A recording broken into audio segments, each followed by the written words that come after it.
Messieurs les chefs d'État, messieurs les dirigeants des pays de l'Afrique subsaharienne, j'utiliserai beaucoup de graphiques tirés des données brutes telles que publiées par la Banque mondiale, l'UFMI, à la semaine passée.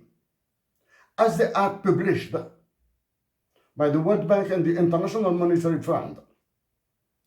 Par moment, je ferai des commentaires très succincts, très brefs. Par moment, je fournirai des arguments plutôt universitaires. Avant de commencer, la décence, les comportements internationaux m'obligent à utiliser des expressions plutôt plates avec vous, avec le Niger, le Tchad, le Mali, la Mauritanie, le Burkina Faso, le Sénégal, le Cameroun, la Côte d'Ivoire, la Tunisie et le Maroc. C'est la décence internationale. Donc, pour compenser cette décence internationale, je commencerai par mon pays, l'Algérie. Je parlerai de ces chiffres internationaux, ensuite je passerai au vôtre. Parmi les plus grosses conneries,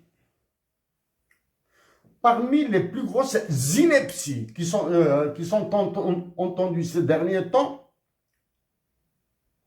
c'est développer une coopération gagnant-gagnant, win-win. C'est le top, c'est le sommet de la connerie. Actuellement, à la minute où je vous parle, dans les relations économiques internationales, dans les enjeux politiques internationaux, les jeux sont à somme nulle. Voilà.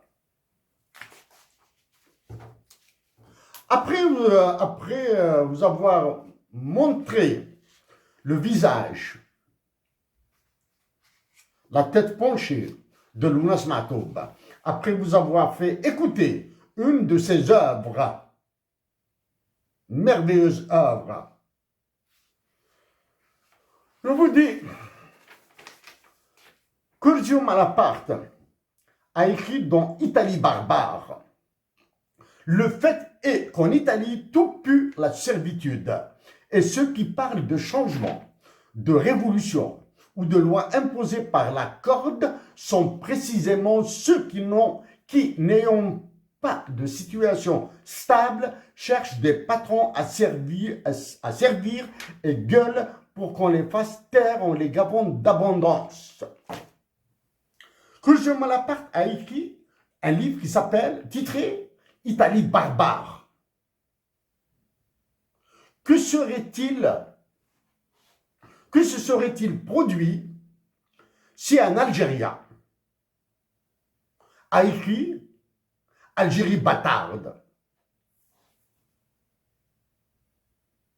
Que se serait-il produit si un Tunisien, un Marocain, un Tchadien, un Mauritanien, un Malien, Sénégalais, Camerounais, Ivoirien ait écrit un tel livre avec un tel titre?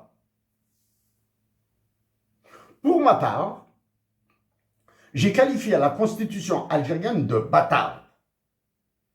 L'actuelle constitution et l'avant-dernière constitution sont des constitutions bâtardes.